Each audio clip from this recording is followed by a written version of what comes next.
రేవంత్ రెడ్డికి చిత్తశుద్ధి, ప్రభుత్వానికి దమ్ముంటే దావోస్ పెట్టుబడులపై అసెంబ్లీలో శ్వేతపత్రం ప్రవేశపెట్టాలని BRS working president Sircilla MLA Kalvakuntla Taraka Rama Rao demand చేశారు.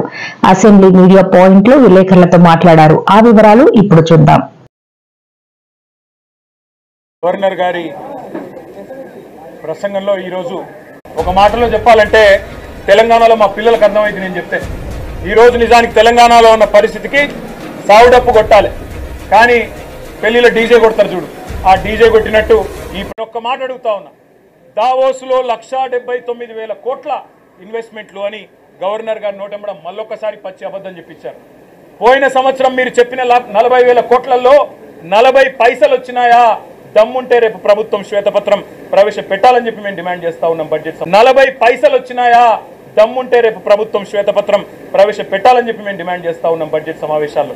పోయిన సంవత్సరం జనవరి 2024లో మీరు చెప్పిన 40,000 కోట్ల పెట్టుబడులు దావోస్ నుంచి 40 పైసలన్న వచ్చినాయా? దమ్ముంటే, ముఖ్యమంత్రికి చిత్తశుద్ధి ఉంటే ప్రవేశపెట్టండి శ్వేతపత్రం. మీ అన్నదమ్ములతో మీరు కుదుర్చుకున్న కాంట్రాక్టులు కాదు. స్వచ్ఛ బయో అనే కంపెనీ పెట్టి అనుముల జగదీష్ రెడ్డి అని రేవంత్ రెడ్డి గారి సోదరుడే 1000 కోట్ల పెట్టుబడి పెడుతున్నట్టు బిల్డప్లు ఇవ్వడం కాదు ఇవాళ పెట్టుబడులు తేవడం అంటే. ఇవాళ తెలంగాణ నుంచి పెట్టుబడులు తరలిపోతున్నాయి, ఇది వాస్తవం. కేయిన్స్ అనే సంస్థ మేము ఆనాడు కష్టపడి మైసూరు నుంచి పట్టుకొస్తే 3,700 కోట్ల పెట్టుబడి ఇవాళ సెమీ కండక్టర్ పరిశ్రమ గుజరాత్కు తరలిపోయింది, దొలేరాలో పెట్టుబడి పెట్టింది. కార్నింగ్ అనే పరిశ్రమ 1000 కోట్ల పరిశ్రమ మేము ఆనాడు పట్టుకొస్తే ఈరోజు తమిళనాడుకు పోయింది, ఆ పరిశ్రమ చెన్నైలో పెడతా ఉన్నారు. అదేవిధంగా ప్రీమియం ఎనర్జీ అనే కంపెనీ 1,700 కోట్ల పెట్టుబడి సోలార్ కంపెనీ ఇవాళ ఆంధ్రప్రదేశ్కి తరలిపోయింది. వాస్తవాలు ఇట్లా ఉంటే 1,79,000 కోట్ల పెట్టుబడులు, 1,79,000 కాదు కదా, 1,79,000 కోట్లు కాదు కదా.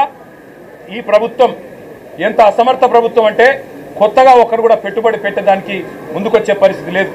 వీళ్ళ ఆర్ఆర్ ట్యాక్సులు, వీళ్ళ కమిషన్లు, వీళ్ళ దాడికి తట్టుకోలేక నిర్మాణ రంగం కుదేలైపోయింది. రియల్ ఎస్టేట్ మొత్తం అస్తవ్యస్తం అయిపోయింది. ఇప్పటికే నిర్మాణ రంగం పూర్తి స్థాయిలో పడిపోయిన పరిస్థితి. ఇంకోవైపు ప్రభుత్వమే స్వయంగా చెప్తా ఉంది ఇప్పటి వరకు తమ ఫిస్కల్ టార్గెట్లు రీచ్ కావడం లేదని బడ్జెట్లో కూడా చెప్తారని అనుకుంటా ఉన్నాం. కాబట్టి పరిస్థితి ఏమో ఇట్లా ఉంటే ప్రతి పదం గవర్నర్ గారితో ఈరోజు చెప్పించింది అబద్ధం, ప్రతి మాట ఈరోజు గవర్నర్ గారి నోటెంబడ వచ్చింది అసత్యం. గవర్నర్ గారి